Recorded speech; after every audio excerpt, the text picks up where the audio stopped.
Well, hello, everybody. Welcome to Growing a Healthy Child. My name is Meryl Fury. I'm a registered nurse and I am president and CEO of Plant Based Nutrition Movement, which is a nonprofit, and we focus on child nutrition really all day long. Adults are important too, but our hearts are with how we feed our children. Today, we are going to be speaking with Teresa Lorenz. She is an exercise physiologist, kinesiologist, meaning she specializes and knows a heck of a lot more about exercise than the average person. And she is also a registered dietitian. So she weaves those two things together beautifully. We're going to talk to her about that. And she is a mother of two. She lives in California. And I think that's about it. We can just get into the conversation and she'll tell you the rest about herself from there. Welcome, Teresa. So glad you're here today.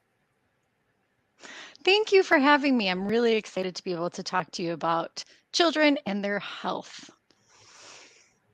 You know, I also ought to add, how remiss of me. Teresa is also the author of this book, but you may not be able to see the title. It's called Feed Biffy, and it is all about the microbiome of the gut, written for with children in mind, written really for children. So we're going to talk some about that today also. All right, so let's get into it. First question is, tell me a little bit about how you started. You went into exercise science first and then became a registered dietitian? Yeah, I loved learning about the body, and I was a big athlete. So are my two big sisters, which happened to be one of them named Lisa. So funny enough. That's And funny.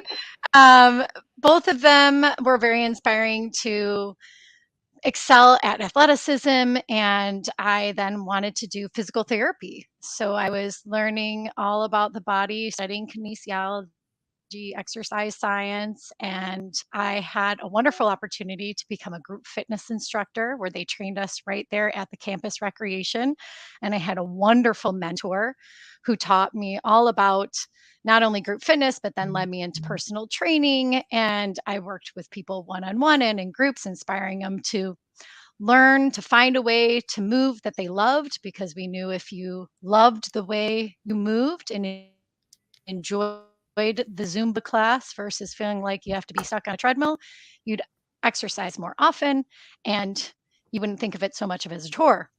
And so that was a huge base for me. But then I studied abroad. And when I studied abroad in England, I took a phenomenal nutrition course. And it really made me think about the behavior side of health.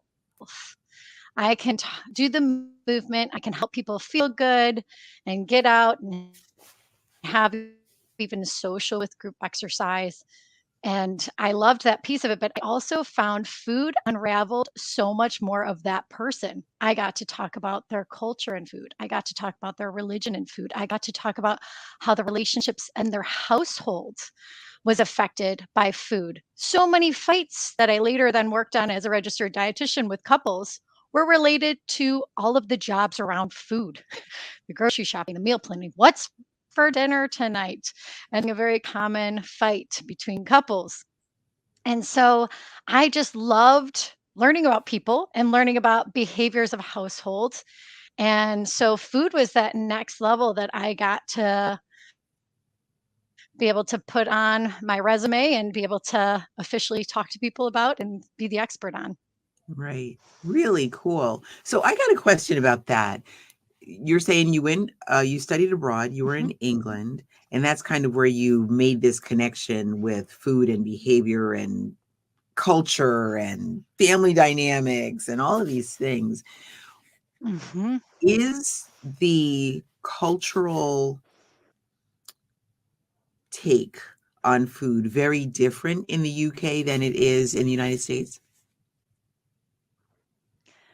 Not completely. I would say there's a lot of similarities from when I studied abroad. Obviously, I haven't lived there for long. It was only for that time where it was a semester, but I did find it was different enough for me to start noticing the nuances.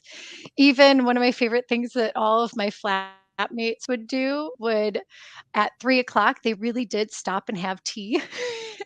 I even Oh, had a job as what they called a first aider, which is giving first aid to the rugby teams on Wednesdays. They all played rugby, and I was certified with first aid. So I got to be a first aider. And even the groundskeeper had this little cabin, and he would have tea in there and invite me to go have tea as much as I want because of the wow. afternoon, and that's what you did.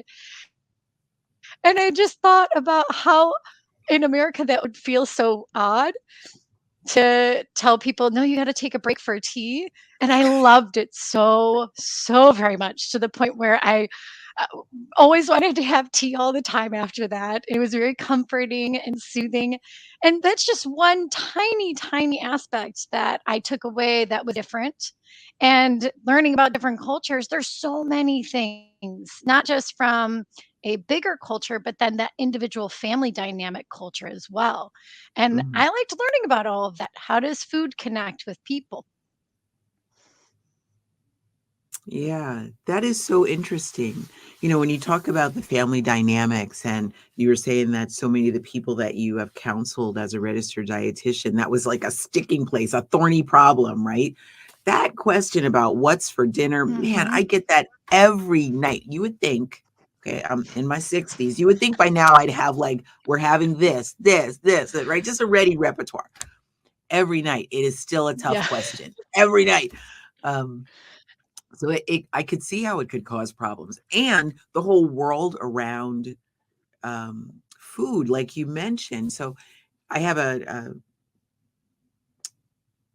pattern, I guess, of doing some fasting, right? I'll do all water Mhm. fast or partial fast, or I do time restricted eating, and I like not eating very often, right? And one thing I noticed about not eating is it frees up a lot of time in a day.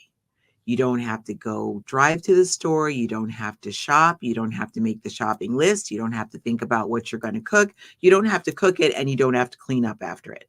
It's a lot of time um, that it gets freed up if you're not eating. So Mhm. when you're looking at all of that in your profession, what do you see as like one of the biggest challenges, or the single biggest challenge that you see when you're working with people, or in your study thus far? So you hit it on the head with the what's for dinner. What's for dinner, I think, symbolizes the whole system of food that you were just hinting at with when you take that away, the grocery